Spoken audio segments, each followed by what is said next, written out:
So now I will talk about Gnosticism and Wonder Park. Because pizza is safe. I can guard this. Yeah. I can't guard that.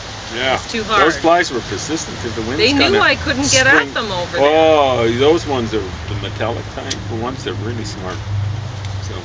So anyway, and now I can guard it really well. There we go. Yeah. So Wonder Park.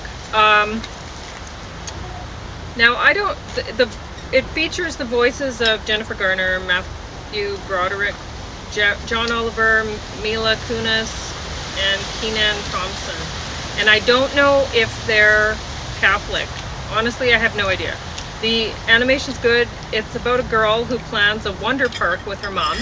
Her mom becomes ill and has to go away for a while. Cancer hospital. Girl loses interest in her Wonder Park and even throws the blueprints into the fire. She has a dream of rebuilding it while skipping math camp, which I don't even think math camp would exist, but which she hadn't wanted to go to in the first place, really. So she gets to work rebuilding it with her renewed faith in the project. Her mother returns home, healthy again. Everyone in the neighborhood brings forth their ideas for building the Wonder Park to the girl. No one fights or disagrees about how to build the park. One idea builds on another, but the ideas all have to reach the craftsman in the form of a chimpanzee, through the whispers of the little girl into the ear of her stuffed animal in the form of the chimp. So I can't understand why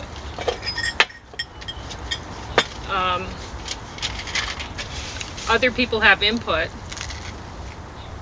into the building of this park, and they need this leader, this girl, who's somehow thinks that she should have the right to parent her father in the movie, which is really disturbing, and set up a whole Wonder Park for her whole neighborhood. It's really weird. Honestly, I didn't care for the movie. Some people might. Whatever. I did like the floppy monkey. Okay.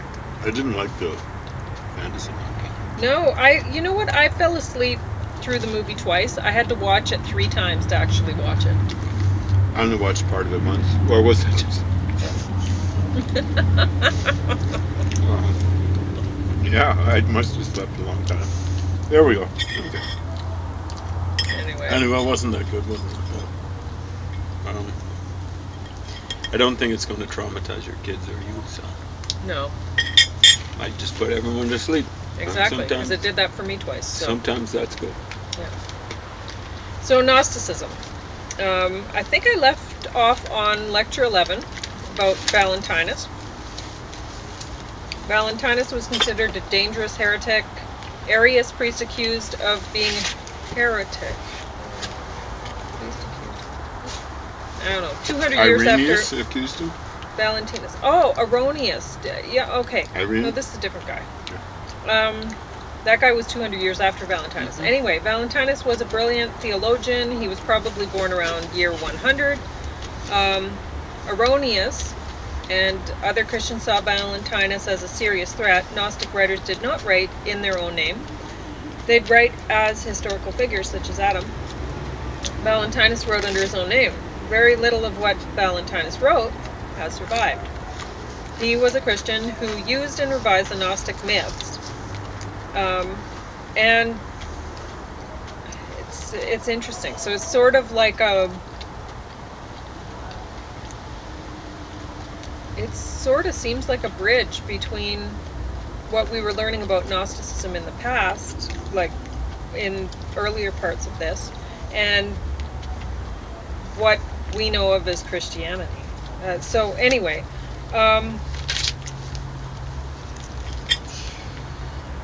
he changed the names that we learned of in the past, so they weren't archaic. He didn't use names like Barbello. He used names like Wisdom and Truth. Wisdom left the fullness, divine world, to be in our world and creates the craftsman who created our world. That used to be called Yaldabaoth, but now it's craftsman. But his creator God is not evil or arrogant, just a lesser God than wisdom. He highlights the divine connection within us. The Word of God becomes incarnate in Jesus. Our Word is a condensation of ignorance, our world. It becomes irrelevant once we become Gnostic. The acquaintance with God removes ignorance and brings joy, the hidden mystery. Jesus Christ shed light upon those who were, because of forgetfulness, in darkness. The light provided a way, the way is truth. Error became angry with him, persecuted him, was restrained by him, and became inactive. He was nailed to a tree and became fruit of Father's acquaintance. It didn't cause ruin because it was eaten. Whoever ate of it became joyful with the discovery of him. They discovered him within themselves. The Gnostics rejected the Eucharist, but Valentinus embraced it as a way to find the light within themselves. This imagery combines the Eden tree of knowledge with crucifixion and Eucharist. It's really creative and interesting, actually. It's almost poetic. Just reading the clumsy way I wrote it down. Tripartite tractate. What was I writing there? This word? Tripartite? I don't know what I was writing. So anyway, I was drawing a diagram that he put on the TV. He had a lot of diagrams. He does, and they're good. Matter originates from the fallen aeons' ignorance, grief, fear, and then terror. Soul makes things live and breathe in plants and animals. Is produced by the fallen aeons' repentance. It's an intermediate element between matter and spirit. Matter is like dirt. It's not alive. Anyway, spirit is produced by the fallen aeons' thinking after restoration to divinity, enables humans to gain gnosis of God. Spirit can be present in people, but not really in plants and animals. Wisdom splits into two beings, a higher wisdom that belongs to the divine and a lower wisdom called Akamoth, which belongs outside of the fullness. We can be more spiritual and less material, or vice versa. End of time, spiritual element returns the fullness. Material element will perish. Soul element will take a place at the midpoint. This idea of things made up of these three elements was common at the time. Paul, present body made up of material, but saved element made up of spiritual pneuma. Paul calls some people psychic, soulish, oriented toward the psyche, and some people pneumatic, made up or oriented towards the pneuma, which is the spiritual. The psychic people do not receive God's spirit because the gifts are foolishness to them, because they're discerned spiritually. Psychic people are less spiritually advanced. Material people dissolve into nothing. Animate people have the choice to turn towards salvation or not. Some sources think that animate people would eventually become a part of the fullness. Others thought that the animate would end up in the midpoint with the craftsman. Some thought that there were three species of human beings derived from the three sons of Adam and Eve. Cain is the father of the material people. Abel is the father of the animate people, made up of the material and soul elements. Seth is the father of the spiritual people, made up of all three elements. The spiritual will be saved no matter what. The material people will be destroyed no matter what. The animate people are the only ones with free will. Erroneous thought all people were made of all three elements, and choices determined whether people made themselves more material or spiritually dominant. Valentinians believe that matter, soul, spirit are three elements, tangible. Somehow humans can orient themselves towards these three elements. Becoming male through Valentinian ritual, the Valentinians believed that the male form was more perfect. So the lower female self needed to unite with the higher male self in the spiritual realm. Valentinians are the first Christians to use a ritual in dying. It's called ransom.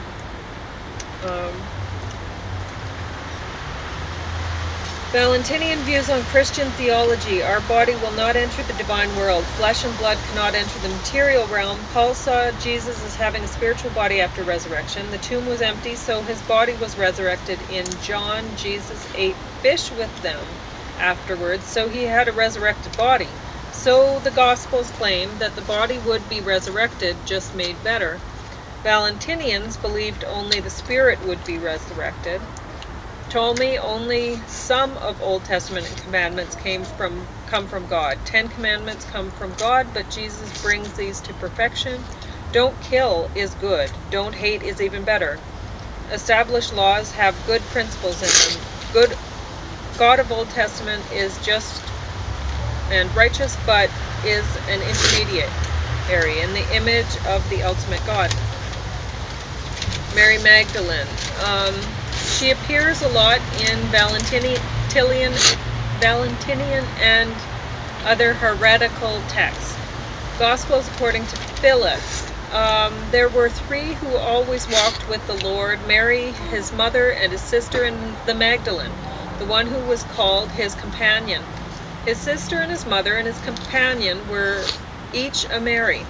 Gospel according to Mary. Peter and Mary were opposed. Jesus gives Mary a special revelation. She and Peter are antagonists. Paul recognizes that there were a special group of 12. He refers to Andronicus and Junia as outstanding among the apostles. So Junia is definitely a woman. Andronicus. It's a man. So I don't know. This is the first I've ever heard of these people. Paul, have you? I believe so. Okay, I hadn't. Paul never refers to Mary Magdalene. Paul thinks that in the order in which Jesus appears to people is significant. He thinks that because he appeared to Paul last, that Paul was the least apostle. I think Paul was just indulging in false humility, but you know what I'm saying? Well, I think that's what this guy is thinking too, because he'd said something about that he worked harder than the other apostles. Okay. So he was saying, He traveled a lot. He rode a lot. I deserve better. Maybe. He I don't know certainly what was a bossy cow. He's telling churches how to run this, that, and the other thing. That's why he led her to Galatians. Telling us to smarten up. Ephesians, same sort of thing. Ephesus. Anyway, Peter, the first to see Jesus, was the greatest among the apostles, but Paul says that he worked harder. Yeah. The women found the tomb empty. Magdalene suggests that Mary came from the village of Magdala. Magdala just means, Migdal means a tower. So it would be a place named after a tower. Interesting. In Galilee, Jesus appears to the 11 as a group. Mary had been possessed of 7 demons, but Jesus cured her of this affliction. In John, Mary Magdalene went to the tomb alone. She discovers the empty tomb and runs to tell Peter and the beloved disciple, who is unnamed, is called beloved. Then Peter and the other disciple went to see the tomb. The beloved disciple reached the tomb first and saw the linen wrappings, but didn't go in. And Peter went in first. Gosh. I think the consensus is the beloved disciple is John. Mary Magdalene, not Peter, is the first to see the risen Jesus. In John, there are 3 witnesses to the resurrection: Peter, beloved disciple, and Mary Magdalene. Gospel according to Philip. As for the wisdom of the barren one, she is the mother of the angels and the companion of the gap in text. Mary Magdalene, gap, loved her more than all the disciples and used to kiss her on her gap. Wow, okay. Eric, those aren't ads for Gap or anything like that, right? It's gaps in the text, so they don't know what the gaps were. Okay. So I don't know. So people, they have theories about what the gaps are, but I don't think I probably kiss her on her hand. Maybe her forehead.